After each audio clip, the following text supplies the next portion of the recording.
All right, thank you all for being here today. So my name is Alana Feldman, and I'm a master's student in Dr. Karin Kettenring's lab, the USU Wetland Ecology and Restoration Laboratory.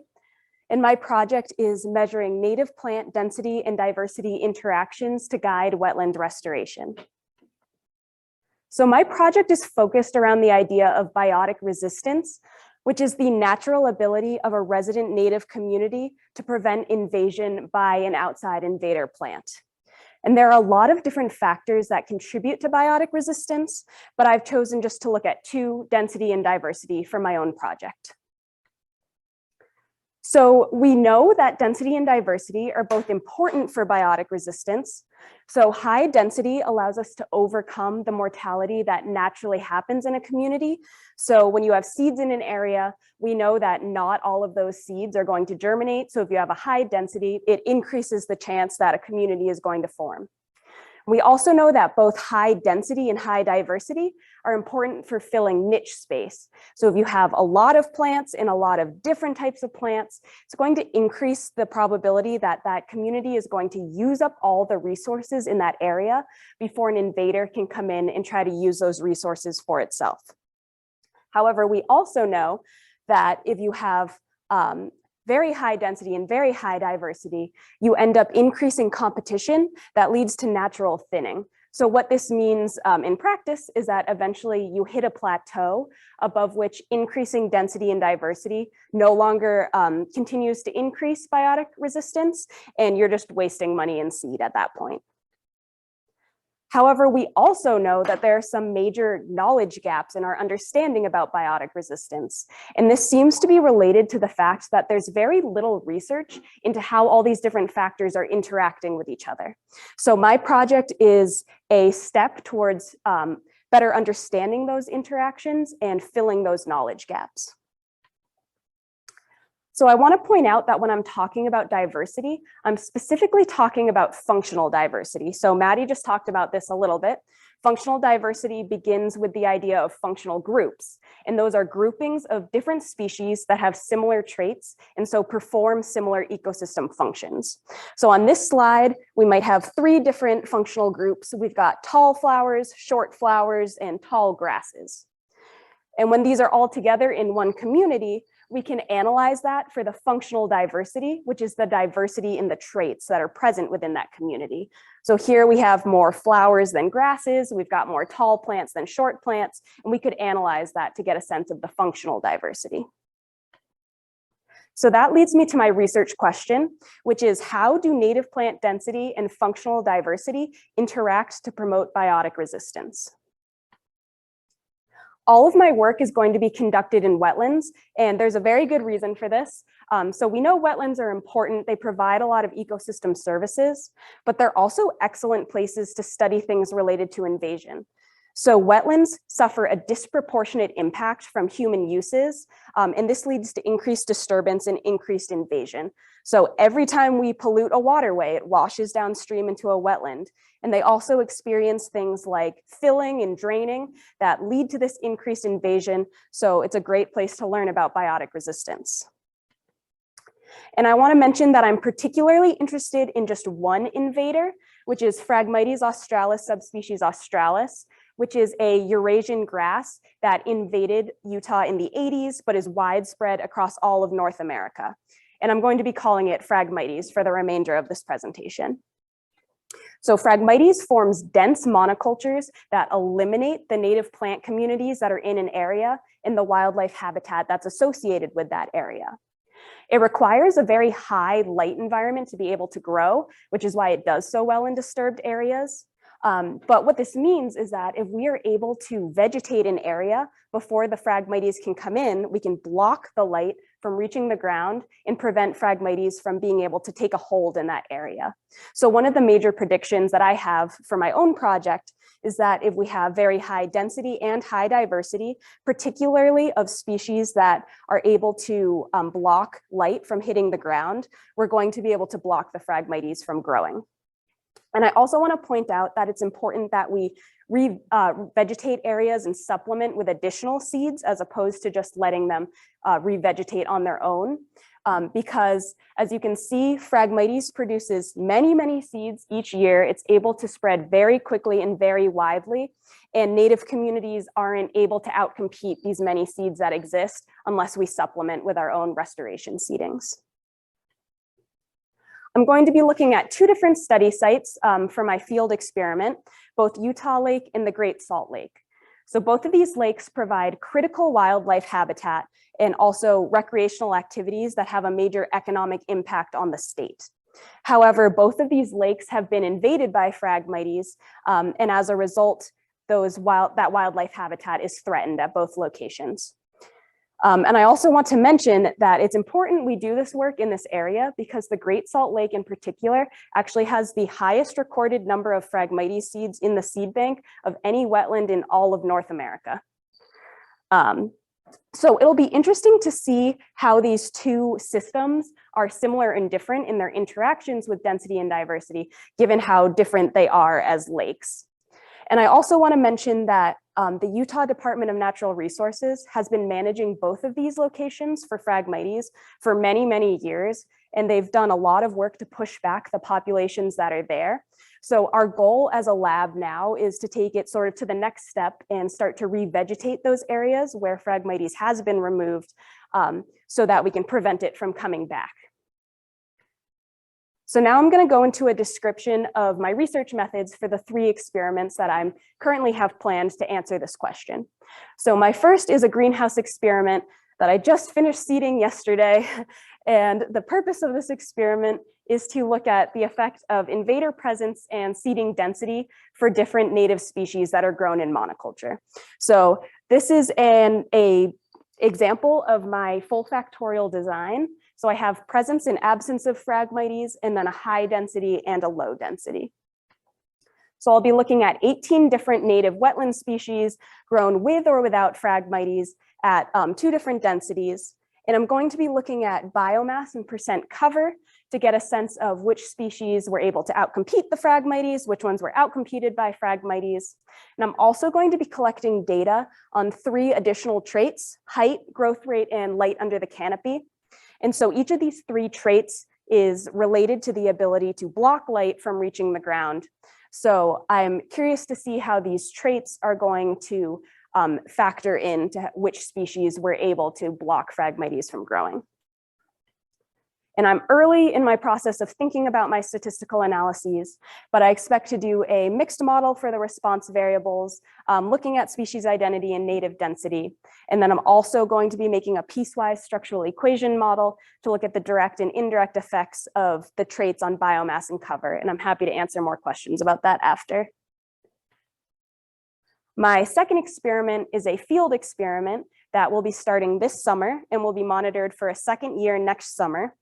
And the purpose of this experiment is to look at the effect of functional group identity and seeding density on the growth of Phragmites. So my first experiment is looking at species identity. My second one is looking at functional group identity. So I'll have a series of seed mixes that are made up of different species that have similar traits, so those functional groups, but each seed mix will have the same species richness, so the same number of species within each group. So I'll be looking at 5 different seed mixes of 5 different functional groups, grown at 2 densities, the same 2 densities that I'm looking at in my first experiment. And I'll be measuring percent cover to get a sense of which of these functional groups was the best at preventing Phragmites from growing. I'm also going to be measuring canopy complexity, which is a measurement of how many layers there are in the canopy when you have a bunch of species grown together. And this is very highly correlated with ability to block light from reaching the ground. So once again, I'll have information about the ability to block light and how that relates to the ability to prevent Phragmites from growing. And I'll be expect to be using another mixed model of the response variables, looking at functional group and native seeding density.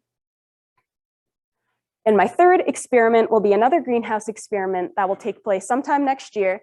And I'm very early in the process of planning this, but I'm planning to look at the effect of functional evenness in density on the growth of Phragmites.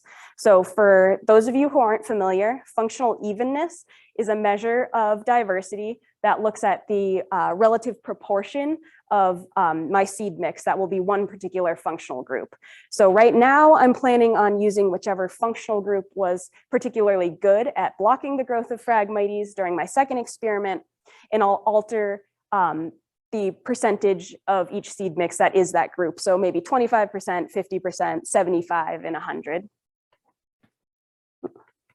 So I'll have 4 levels of functional evenness in 2 densities, the same 2 densities I'm using in my first 2 experiments, and I'll be looking at percent cover in biomass to get a sense of which of these seed mixes prevented Phragmites from growing. And once again, I'm expecting to do a mixed model for each response variable of functional evenness and native density. And so why do we care about the answer to this question? And there are 2 broad categories of impacts that I like to think about when I'm thinking about my own research. So the first are broad scientific impacts. So I mentioned earlier that we have these knowledge gaps about how these interactions are influencing biotic resistance. So this is an important first step in beginning to answer that question so we can further understand how communities assemble and how biotic resistance functions generally. My second category are restoration impacts. So this will have a direct impact on land managers who are looking to prevent Phragmites from entering an area.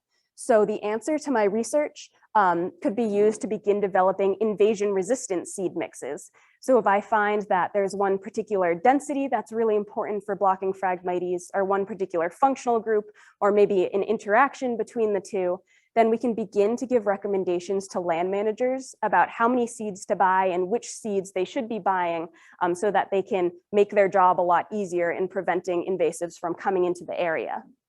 But we can also make recommendations about more cost-effective seed mixes. So as I mentioned, you will eventually hit a plateau above which you're just wasting money as you continue to increase density and diversity. So if I'm able to identify one particular functional evenness that's really good, or maybe if density is high, or diversity is high, we only need the low density, we can advise land managers on exactly how much seed they need so that they're not wasting money on seeds that they don't need because they do have such limited funding to carry out these actions. And at this point, I'm happy to answer any questions.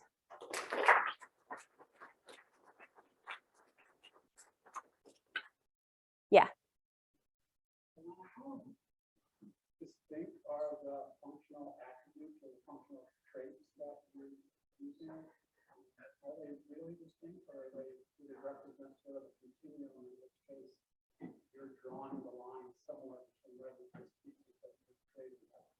That's a great question. And that's something that does differ between different functional diversity experiments. Mine are very distinct. So they're split up between forbs and graminoids, so flower-like plants and grass-like plants, family, wetland indicator status, so like whether they're facultative or obligative for the wetland, and the life stage, so whether they're annual or the life longevity, whether they're annual or perennial. So my groupings are pretty distinct between all the different groupings, yeah. So what functions does categorizing by graminoid, for example? So graminoids and forbs, they're 2 very different like life forms of plants. So they can perform different ecosystem functions. Like forbs might have a better chance of blocking light because they have much broader leaves and typically grow a lot faster. But they have different root structures and things as well that might influence how they're able to function in the ecosystem. So yeah, I'll be able to go into more depth about that when I'm working more on my field experiment. Yeah. Considering your seed mixes, did you consider how the wildlife community might use those plants once they establish, for example, forage or cover? So I'm not looking specifically at how wildlife is going to be using those particular plants, but we do know generally that wildlife prefers the native communities to the dense Phragmites stands. So it will have an impact on the wildlife habitat and what's able to use it. Most likely like birds in the area. Yeah. For the different functional groups, is there a difference in Yeah, so we account for that. We do all our own viability testing in the lab. So we collect all our own seeds and do all our own testing to determine how many of the seeds are actually going to germinate. And then that is taken into consideration when you're performing the density, or you're like determining how many seeds to put into the actual density measurement. So yeah, it takes into account how many seeds from that species will actually germinate, and then you alter how many seeds you're putting into the density mixture, depending on that. follow-up? Yeah. With your functional evenness experiment, then are you accounting for differences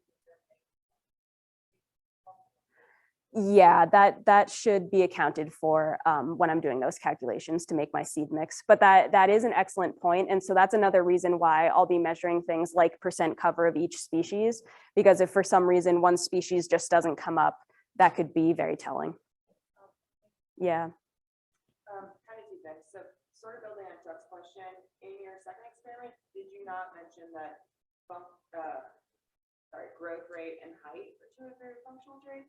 Would those not sort of be more of a gradient rather than a categorical yes, no sort of trait? Yeah, so I will have, so for my greenhouse experiment, I'll be collecting those. So I'm going to have both the like maximum height and the average height of plants that are growing, and I'm going to have a growth rate curve.